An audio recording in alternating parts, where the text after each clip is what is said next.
আজকের কোন নেতা উপজেলা এবং ভাইস চেয়ারম্যানের কোনো নির্বাচনে আপনারা অংশগ্রহণ করবেন না। আমাদের অঙ্গ সহযোগী সংগঠনের কোনো নেতা কর্মী এই উপজেলা নির্বাচনে যদি অংশ কাউকে ভোট দেয়, ভোট কেন্দ্রে যায় এবং কারোর পক্ষে নির্বাচন করে, তাদের বিরুদ্ধে সাংগঠনিক কঠোর ব্যবস্থা নেওয়া হবে। প্রিয় সংগ্রামী সদস্যগণ, আমরা আমাদের এই সাধারণ নেতা কর্মী, সাধারণ জনগণকে আপনারা বুঝাবেন এই সরকার কোনো নিরপেক্ষ নির্বাচন হবে না, কোন নির্বাচনে তারা নিরপেক্ষ করতে পারবে না। আমাকে আমাদের উপজেলা আওয়ামী লীগের সেক্রেটারি জিজ্ঞাসা করেছিল যে পুরো উপজেলা নির্বাচনে আমরা অংশগ্রহণ করবো কিনা।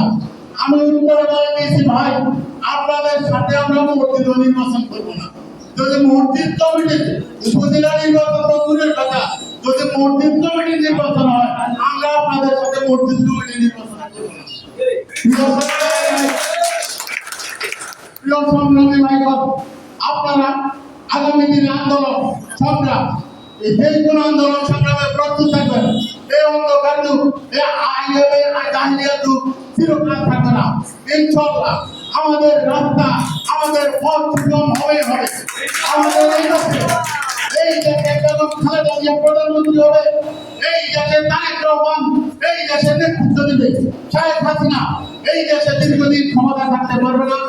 এই দেশের মানুষ জেগে উঠেছে যে একটা প্রমাণ হয়েছে যে গত নির্বাচনে কেউ কেন্দ্রে যায় নাই। এটাই আমাদের জয়। ইনশাআল্লাহ আগামী নির্বাচনে এই দেশে যদি বাংলাদেশের যদি আজকে এই নির্বাচনে যদি ফেয়ার এবং নিরপেক্ষ নির্বাচন হতো, আজকে প্রধানমন্ত্রী থাকতে বেগম খালেদা জিয়া, এই আসলে থাকতে আমাদের আলাদা মেহমান সাহেব। আজকে আমরা কোন নির্বাচনে এই সরকারের পাতল নির্বাচনে অংশগ্রহণ করি নাই, আগামী দিনও করবো না।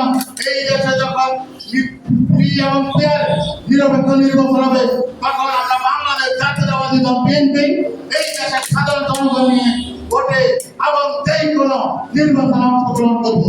প্রিয় সংগ্রামী সদস্যরা, অতিরিক্ত গরম করতেছে। আগামী নির্বাচনে যে কোনো আন্দোলন সংগ্রামে আলাদা আহ্বান সাহেবের নেতৃত্বে আমরা আপনারা একসাথে কাজ করবো, এই আশাবাদ ব্যক্ত করে আমার সংক্ষিপ্ত বক্তব্য শেষ করলাম। বাংলাদেশ